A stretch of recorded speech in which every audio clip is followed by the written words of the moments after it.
Hello! Welcome to our channel. కొన్ని విషయాలు public చెప్పే విషయాల్ని మనం 10 మందికి షేర్ చేయకపోతే మనం తప్పు చేసిన వాళ్ళం అవుతామండి. ఒక సోదరుడు చక్కటి వీడియో పెట్టాడు. అతను ఏ పార్టీకి సంబంధం లేని వ్యక్తి. కానీ ఆ వీడియో నాకు పబ్లిక్‌లో దొరికింది కాబట్టి నేను పబ్లిక్‌కి చూపించాలనుకుంటున్నాను. దానికంటే ముందు కొన్ని గణాంకాలు మీకు చెప్పాలండి. గూగుల్ ప్రకారం ఆంధ్రప్రదేశ్‌లో పెన్షన్ పొందుతున్న వాళ్ళ సంఖ్య 62,20,000. 62,20,000 అండ్ ఏపీలో ఎంతమంది చనిపోతున్నారో యావరేజ్‌గా ప్రతి సంవత్సరం అంటే 5,56,102 మంది అని చెప్పేసి న్యూ ఇండియన్ ఎక్స్‌ప్రెస్‌లో చెప్పారు. సో, మన జనాభా 5,00,00,000 5,00,000 మంది చనిపోతున్నారనుకోండి. ఇప్పుడు 60,00,000 మందికి పెన్షన్ వస్తున్నారంటే పెన్షన్ తీసుకునే వాళ్ళలో కూడా ఎంతమంది చనిపోతుండ్రు? 60,000 మంది చనిపోతుంటారు అనుకుందాం. ఎక్కువ వృద్ధులే చనిపోతారు. ఓకే. యావరేజ్‌గా ఒక 1,00,000 మంది సంవత్సరానికి చనిపోయారు అనుకుందాం. ఎవరు? వృద్ధులు. పెన్షన్ తీసుకునే వృద్ధులు. సో, పెన్షన్ తీసుకునే వృద్ధులు 1,00,000 మంది చనిపోతే 2 సంవత్సరాల్లో ఎంతమంది? 2,00,000 మంది చనిపోయారు. ఇప్పుడు 60 సంవత్సరాలు ఒక ప్రామాణికంగా తీసుకుంటే 60 ఏండ్లు దాటి 62కి వచ్చిన వాళ్ళు ఎంతమంది ఉంటారు? వాళ్ళు ఒక 2,00,000 ఉంటారు. సో, 2,00,000 మంది యావరేజ్‌గా చెప్తున్నానండి. చనిపోతే వాళ్ళ పెన్షన్‌లు గవర్నమెంట్ ఇవ్వాల్సిన అవసరం లేదు. ఎందుకంటే వాళ్ళు చనిపోయారు. మరి కొత్తగా పెన్షన్‌కు అర్హత పొందిన వాళ్ళ సంగతేంటి? వాళ్లకు పెన్షన్‌లు ఇస్తున్నారా? వాళ్లకు పెన్షన్‌లు ఇవ్వట్లేదు. ఆల్రెడీ నాకున్న లెక్కల ప్రకారం ఈ 2 ఏళ్లలో 3-4 లక్షల పెన్షన్‌లు తీసేశారు. గవర్నమెంట్ వాళ్ళు తీసేయడం జరిగింది. అలాగే ఒక 2,00,000 మంది చనిపోయిండ్రు. ఒక 5-6 లక్షల మందికి తక్కువ పెన్షన్ ఇస్తున్నారు. జగన్మోహన్ రెడ్డి గారు ఇచ్చే సమయం కంటే ఇప్పుడు తగ్గాయి పెన్షన్‌లు. కానీ కొత్త వారికి పెన్షన్లు ఇస్తున్నారా? అంటే చనిపోయిన వారి ప్లేస్‌లో కొత్త వారికి పెన్షన్ ఇవ్వాలి కదా! కొత్త పెన్షన్లు ఒక్కటైనా రాశారా? అంటే ఒక సోదరుడు ఒక వీడియో చేశాడు. ఆ వీడియో ఒక్కసారి చూడండి.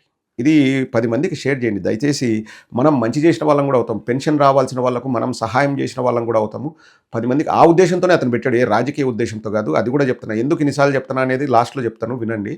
ఆ సోదరుడు ఏం మాట్లాడుతున్నాడో ఒకసారి వినండి. పుట్టినరోజులు కదా నేను పెద్ద డబ్బులు ఖర్చు పెట్టను. మా ఆవిడ కేక్ కట్ చేయింది, చుట్టుపక్కల పిల్లలకి చాక్లెట్లు బిస్కెట్లు అవి పంచి పెడతారనమాట మా పిల్లడు పుట్టినరోజుకి. నేను ఏం చేశానంటే మన ద్రాక్షారం కుర్రాడు అన్నాడు కదా సాయి గణేష్, మనోడి దగ్గరికి వెళ్ళి వాళ్ళ మా పిల్లడు పుట్టినరోజుట ఎవరన్నా కొంచెం పూర్ ఫ్యామిలీ ఉంటే కిరాణా సామాన్లు కొనిస్తాను అని చెప్పాను. మనోడి దగ్గరికి ఎందుకు వెళ్ళాలంటే మనోడు కొంచెం సోషల్ సర్వీస్ అది బాగా చేస్తారనమాట. అంటే మనోడు అనయ్య నున్నవారి వీధిలో పాపం ఒక ఆవిడ ఉన్నారు అని చెప్పి అక్కడ తీసుకెళ్ళాడు. వాళ్ళ ఆయన చనిపోయారనమాట. ఆవిడికి 3 పిల్లలు, చిన్న పిల్లలు, స్కూల్ చదువుకునే పిల్లలు అనమాట. పాకలో ఉంటున్నారు. ఆ పాక కూడా ఎలా ఉందంటే వర్షం వస్తే వర్షం నీళ్ళు కూడా లోపలికి జారిపోతేమో అన్నంత అలా ఉందన్నమాట. ఆవిడ్ని ఇదేంటండి మరి మన గవర్నమెంట్ ఇల్లు ఇచ్చింది కదా, మీకు ఇల్లు రాలేదా అంటే ఈ స్థలం మా పేరు మీద ఉందండి, స్థలం పేరు మీద ఉంటే మరి ఇల్లు రాదు కదా అన్నారు. నిజమే, స్థలం పేరు మీద ఉంటే మరి ఇల్లు రాదు కదా. పెన్షన్ వస్తుందండి అని అడిగాను. లేదండి కొత్త పెన్షన్ ఇంకా రాయట్లేదు అంటండి అన్నారు. ఏం మాట్లాడలేదు. నేను వాళ్ళని ఇచ్చేసి వచ్చేసి మా ఫ్రెండ్కి ఫోన్ చేశాను. గవర్నమెంట్ జాబ్ అనమాట అది. అడిగి ఫోన్ చేసి కొత్త పెన్షన్ ఎప్పుడు రాస్తారా అని అడిగాను. అడిగితే ఏమోరా తెలీదు, వెబ్సైట్ ఓపెన్ అవ్వట్లేదు అన్నాడు. ఒరే ఎప్పుడో రాస్తారంటే మరి అప్పుడు దాకా ఇలాంటి వాళ్ళు ఎలా బతుకుతారా అన్నాను. అంటే ఆడన్నాడు, ఒరే మమ్మల్ని అడిగితే మేమేం చెప్తావురా, గవర్నమెంట్ అడగాలి, వీడియో చేసి పెట్టాను. అందుకని వీడియో చేస్తున్నానండి. నేను ఏ పార్టీకి వ్యతిరేకమో కాదు, నేను ఏ పార్టీకి సపోర్ట్ కాదు. కాకపోతే ఎప్పుడో పెన్షన్ రాస్తారంటే మరి అప్పటి వరకు ఇలాంటి వాళ్ళు ఎలా బతుకుతారు? పెన్షన్ అంటే నెలలో ఒకసారి ఇచ్చే డబ్బులు కదండి. పెన్షన్ అంటే భర్త లేని వితంతువులకి, తండ్రి లేని పిల్లలకి అదొక భరోసా, అదొక ఆసరా. అంటే ఏ ఆసరా లేని వితంతువులు ఇంకా చాలా మంది ఉన్నారండి. అలాంటి వాళ్ళకి పెన్షనే ఆధారం. సో దయచేసి సంబంధిత శాఖ వాళ్ళకి పెన్షన్లు, కొత్త పెన్షన్లు రాయాలని ఆశిస్తూ ఈ వీడియో చేస్తాను. జై హింద్. ముందుగా ఆ సోదరుడికి హ్యాట్స్ ఆఫ్. ఒక సోషల్ కాజ్ కోసం బయటకు వచ్చి వీడియో చేసినందుకు నారా లోకేష్ గారికి ఒకటే రిక్వెస్ట్. నారా లోకేష్ గారు ఇంకా అతని మీద కూడా కక్ష తీర్చుకుంటాము, అతని మీద కూడా పోలీసుల్ని పంపిస్తాము, అతన్ని కూడా జైల్లో పెడతామని మాత్రం ప్రయత్నం చేయకండి. అతను ఏ పార్టీకి సంబంధించిన వాడు కాదు. అతను కొత్త పెన్షన్లు ఇవ్వాలి కదా అని అడిగారు. ఏం సమాధానం చెప్తుంది ఈ ప్రభుత్వం? ఆన్సర్ చెప్పాలి కదండి.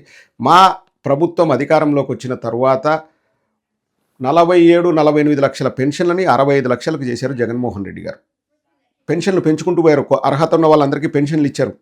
కానీ ఇప్పుడున్న ప్రభుత్వం చనిపోయిన వారి ప్లేస్లో కొత్త వాళ్లకు పెన్షన్లు ఇవ్వట్లేదు, ఉన్న వాళ్ళకే పెన్షన్లు తీసేసింది. సో ఇది నా మాట కాదండి, వైఎస్ఆర్ కాంగ్రెస్ పార్టీ మాట కాదు. ఒక సామాన్య పౌరుడు, నేను ఏ పార్టీకి చెందిన వాడిని కాదు అని క్లియర్గా అతనే డిక్లేర్ చేసి చెప్తున్న మాట. పెన్షన్లు అడుగుతున్నారు. ఈ ప్రభుత్వం ఏం సమాధానం చెప్తుంది? మొద్దు నిద్రపోతుందా? సమాధానం చెప్తుందా? పెన్షన్లలో కోత పెడుతున్నారండి. ఇప్పుడు ఆ మిగిలిన డబ్బంతా ఏం చేస్తున్నారు?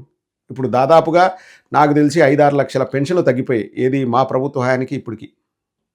గణాంకాలే తీసుకోండి.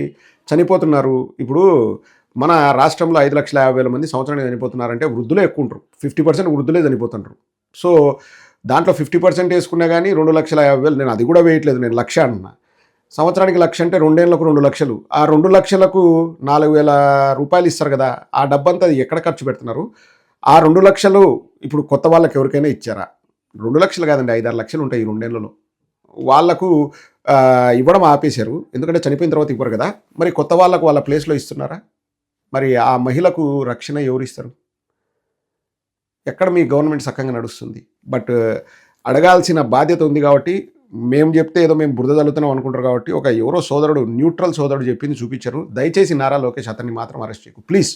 అతన్ని అరెస్ట్ చేసి ఇబ్బంది పెట్టకు, కక్ష తీర్చుకోకు. ప్రశ్నిస్తున్నారు కదా అని చెప్పేసి ఇష్టారీతిన చెలరేగిపోకు, మీ పోలీసుల్ని గుండాల్లాగా వాడకు దయచేసి. ఇది నేను మళ్ళీ నేను ఎందుకు రిక్వెస్ట్ చేస్తున్నా అంటే, నాకు నిజంగానే ఆ సోదరుని ఏం చేస్తాడో, ఎందుకంటే నేను చూపించడానికి కాదు, ఆల్రెడీ ఇది పబ్లిక్లో ఉంది. ఆ సోదరుని ఏం చేస్తారో నాకు భయంగా ఉంది.